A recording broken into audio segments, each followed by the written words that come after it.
All right, we got the most brutal human deaths ever discovered. Ever heard of Check the it out. show A Thousand Ways to Die? Well, if you take a look at our 300,000 years of history, you'll soon come to realize that 1,000 isn't nowhere close to cutting it. Try more like 1,000,000, if even that's enough.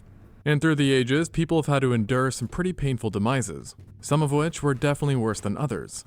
But thankfully, thanks to technology and general progress, horrific endings are becoming less common than they used to be, especially because of just how tough ancient Earth was compared to now. And we can only guess what kind of bowl our ancestors had to go through. Man, But once in a while, oh my god, ancient Earth. Man, our ancestors had to fight the damn. They showed what the hyenas, lions, and shit. Like, nah, I can't do it. And now people talking about what 100 humans versus one silverback gorilla. Come on, like, what are we talking about here, bruh? That shit is destroying us. Like, what? 20 people's gonna run away. At least 30, 40 people's gonna die. And the rest, they're gonna be insanely injured. Like, it's, bro, what? we don't have to, Talking about as we gonna occasionally, choke out a researchers will gorilla get or really some lucky shit. at the expense of a seriously unfortunate individual. And we get to see firsthand some of the catastrophic injuries that ancient people had to endure, and sometimes even survived. But the first case definitely wasn't a survive kind Oh, of situation. Lord. And unfortunately, What is the a mode fuck? of death Wait. still within the What was that? Are these is that a Komodo dragon right here? And then I don't know what the hell this shit is. case definitely wasn't a survive kind of situation. Holy, And there's a unfortunately, is big-ass a mode snake of in the death tree. still within the realm of possibility, as it was a shark attack. But not just any old shark attack, but rather the first conclusive one recorded in history. An achievement that certainly nobody wants to have, but nonetheless goes to a 3,400-year-old hunter-gatherer from Japan, Holy. simply dubbed Tsukumo 24. The discovery was made in 2021 off the coast of the Seto Inland Sea, where researchers located a male human skeleton in really rough condition, being absolutely covered in lacerations that spread across his arms, chest, abdomen, and hands. Originally, researchers were quite horrified and confused, as they were so deep that they marked bone, and matched what was seen in wounds caused by metal weapons, not animals or non-metal tools like a stone knife. What's more is that they weren't just looking at a few cuts, and not even a dozen or two, but instead over 500, 790 to be precise. And what made Sheesh. everything all the more weird was that the man had belonged to the Jomon culture, in which metalwork was absent, meaning it wasn't some deranged serial killer that had caused this with a metal weapon. Therefore, they took another look at the injuries, and noticed this time around that they were V-shaped and identical to those seen in modern-day shark attacks. Holy. This, in conjunction to his location, which was on an archipelago, led to the conclusion that a large tiger shark or great white had killed him, and it really did a number on him during the attack, administering multiple injuries. That's why I'll never go out to sea. I'm being real. I'm pussy. I'm pussy. I'm not doing that shit. It's too many unknown shit over there. Like, I'm not doing that. I stay away from that shit. that were fatal within their own right, including the fracture or tearing of every rib, the evisceration of his chest cavity and abdomen, and to top it all off, Holy. multiple dismemberments, which Holy. included both his feet and left hand. These missing extremities also helped to tell researchers that the poor bloke was alive in the initial attack, since he likely used his hands and feet to defend himself, during which they were then bit off. Man fought a This shark. got rid of the possibility of the whole thing being a scavenging event as opposed to an attack, but led to a new question of why the shark had attacked him in the first place, as it was his left leg that bore the most deep bites, heavily implying an unprovoked ambush attack. And the answer was hidden in his bizarre final resting place. Opposed to being found at sea, as one would expect, or in a place that was once submerged, the victim was found in a traditional burial site, and his bodies did not show signs of being in the water for long, meaning that he likely wasn't alone at the time of the attack. And given that the Jomon people were exceptional fishers, the current belief is that a group of people had gone out on a boat to catch fish. At some point during the fishing excursion, the unlucky man had left the boat and got into the water to perhaps spearfish or to simply bring up a catch, not knowing that the spilled blood in the water had attracted a shark, which then Damn. swiftly attacked him. Seeing he was in danger and under attack, the others that were with him then came to the rescue and pulled him up. But it was already too late, and the only thing they could do was bury him, as he likely died well before reaching the shore. Now, if you're planning a trip to Japan, don't panic quite yet. Yes, there are still sharks there now, but the situation was much dicier back then. with a number of known shark teeth implying that their populations were significantly higher than they are now. And this is also reflected by the Jomon culture, which features multiple art pieces that depict various sharks, namely hammerheads and tiger sharks. So it's likely that attacks were much more common back then. Now clearly, this particular incident had a rather regrettable ending. But not all horrific injuries ended so poorly, as sometimes ancient humans not only survived traumatic wounds, but even thrived afterwards, as best showcased by the world's oldest known amputation, which dates back to 31,000 years ago. For a long time, researchers have been well aware that amputations occurred before modern medicine, but previously the oldest known case was only 7,000 years old, involving a Neolithic farmer from Europe. So everyone was pretty excited when in 2020, a group of scientists stumbled upon a much older specimen in Borneo that bore signs of a successful amputation.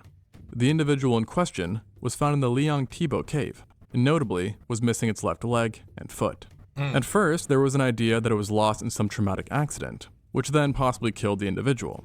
Yet researchers noticed that not only was the wound extremely clean, but it was also healed and seemed purposeful. And the rest of the leg was partially withered and child-sized, while the specimen overall was clearly a young adult, making an amputation as a child the likeliest scenario. Now, because this took place over 30,000 years ago, painkillers were probably absent, and the amputation would have occurred. I just can't imagine that shit. Imagine like they say, yo, we're gonna have to cut your leg off, bro. Bite on this stick, and we're gonna like saw that shit up, bro. I can't imagine shit like that, bro.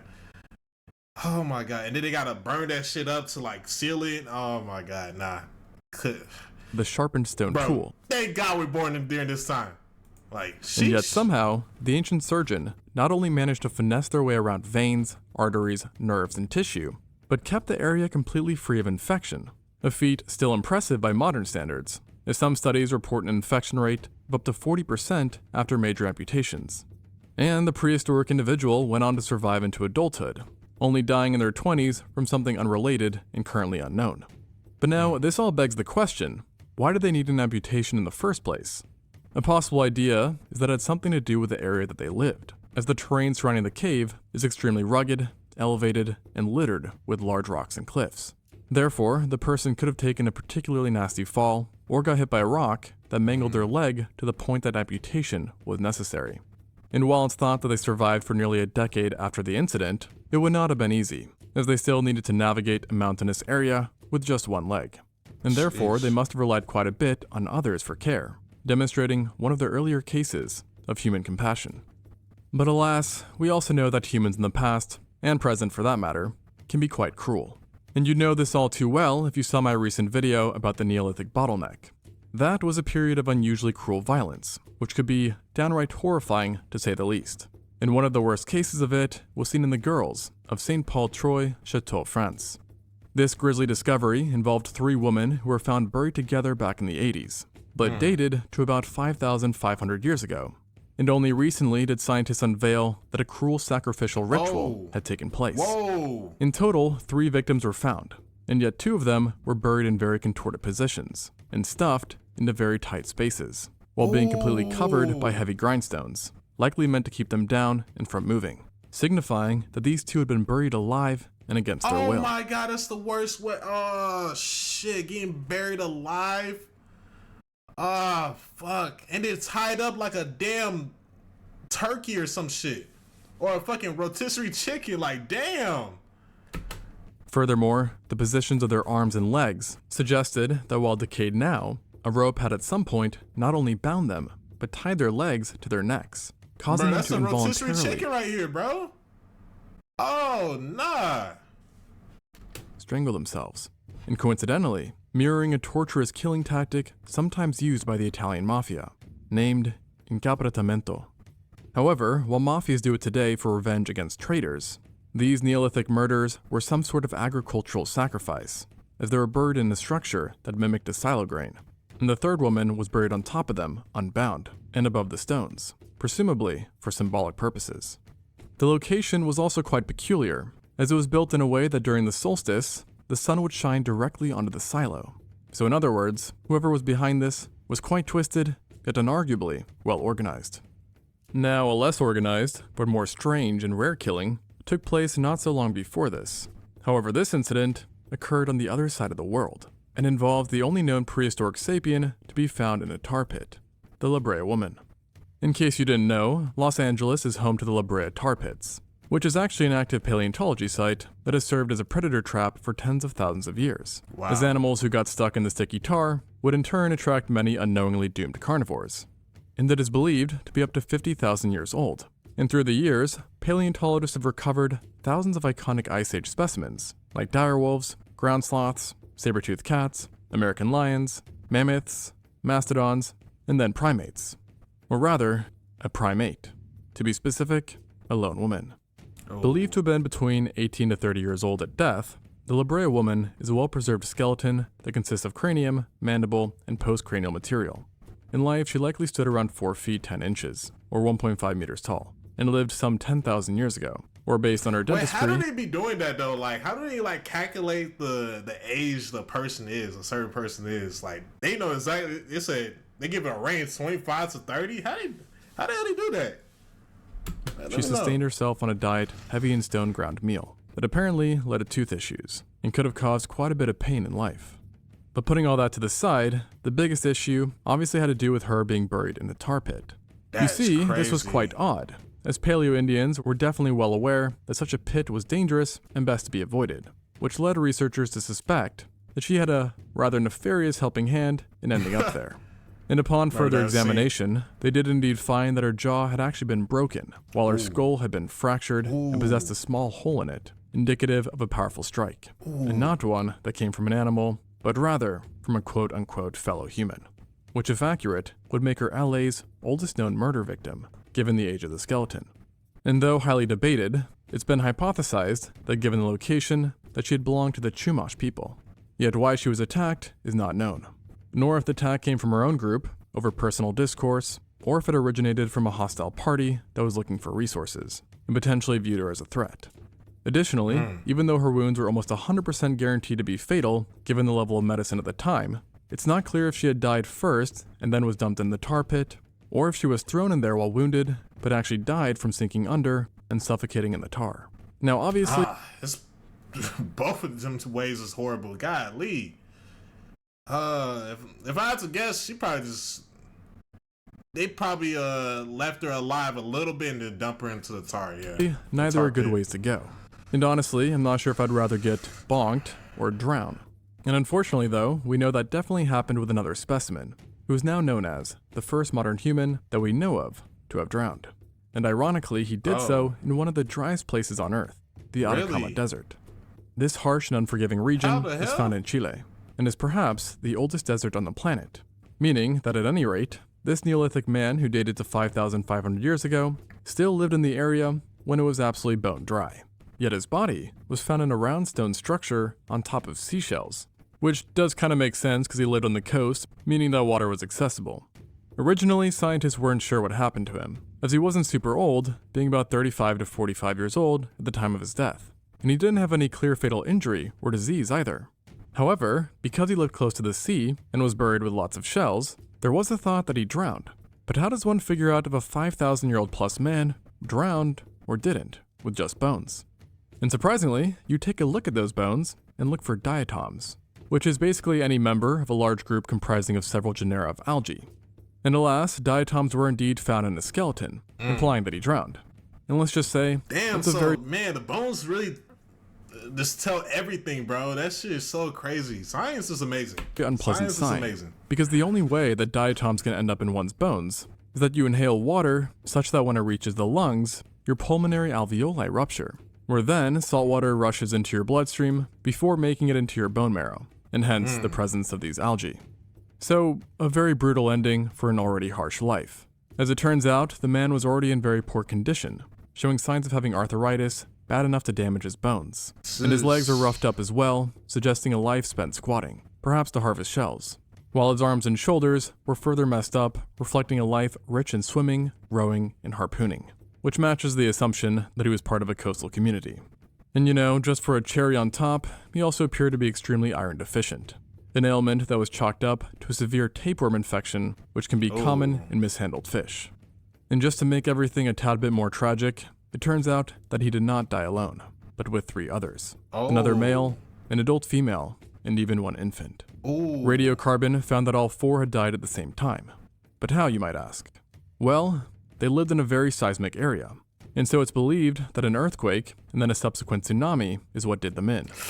But what's rather peculiar is that when they tested the rest of the skeletons for diatoms, they found none, heavily suggesting that unlike the man, they had not drowned.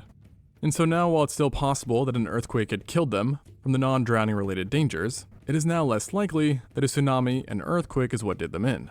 And the current hypothesis is that the man just accidentally drowned, maybe while diving down to forage, while the others just happened to die around the same time and location from other causes. After all, the Atacama Desert was and is a very grueling place, where it can be hot, cold, and very, very dry.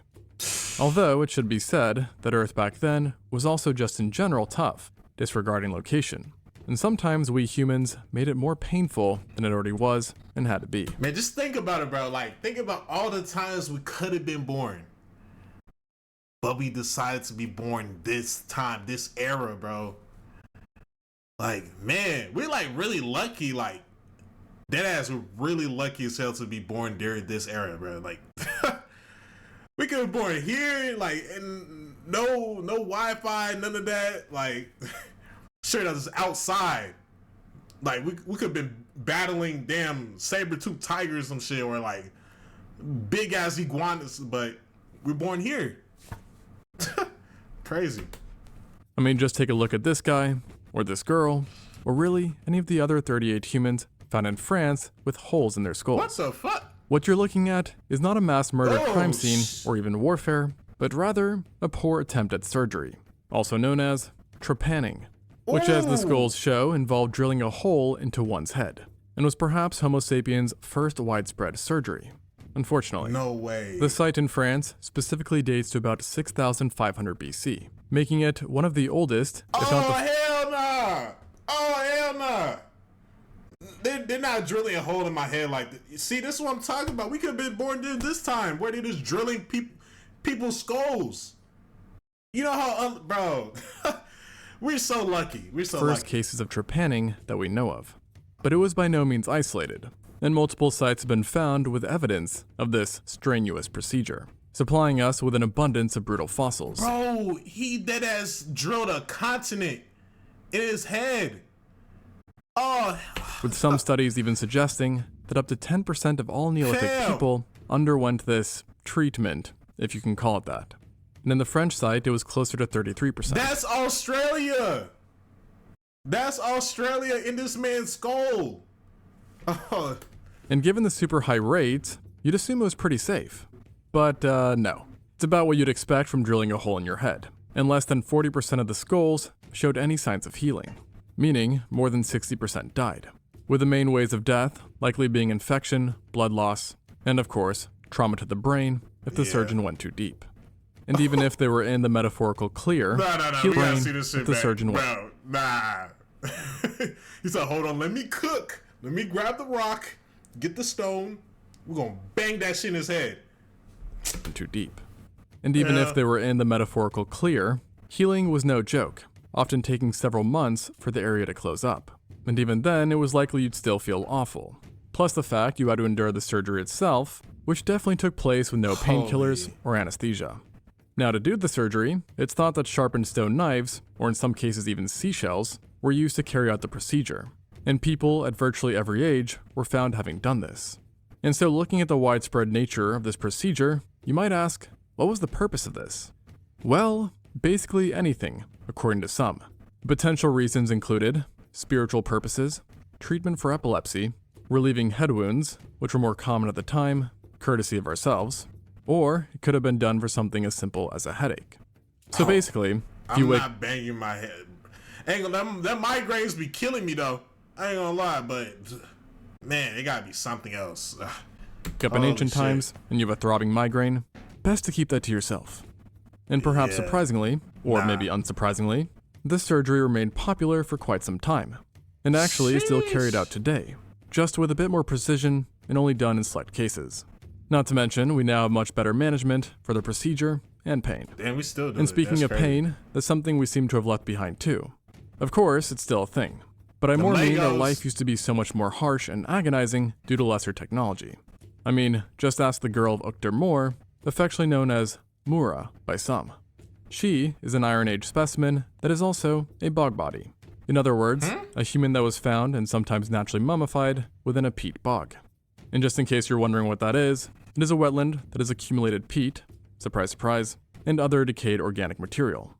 Now Mura was originally located in the year 2000, and her founders actually thought that she had been a girl that went missing after visiting a club many decades before. But after doing some testing, they realized that she was in reality a 1,000-plus-year-old skeleton who had lived in Iron Age Germany, and despite only being around 17 to 19, had endured more pain than most in their lifetime. Just about every bit of her body had some sort of damage to it, and even looking at it as a whole, researchers concluded that she must have led a life of intense physical labor, probably consisting of carrying heavy loads like water jugs as she routinely navigated through the marshlands.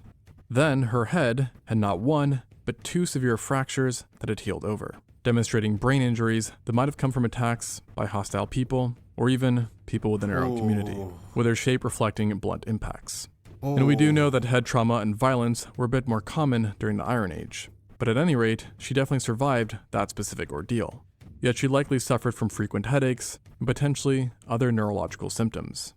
And it really seems like she couldn't catch a break, because she also appeared to have a benign tumor at the base of her skull that likely just compounded on her already existing headaches, while also causing a curvature in her spine, leading to back pain and chronically inflamed legs, which was severe enough to alter her bones. And while her own body seemed to be against her, so did the environment, as there were further signs that during harsh winters, she endured frequent periods of sickness and in her childhood had chronic malnutrition, reflected by the unusual morphology of her bones. So in other words, each day would have been a challenge for her, even if she didn't have to do anything, let alone survive during the Iron Age.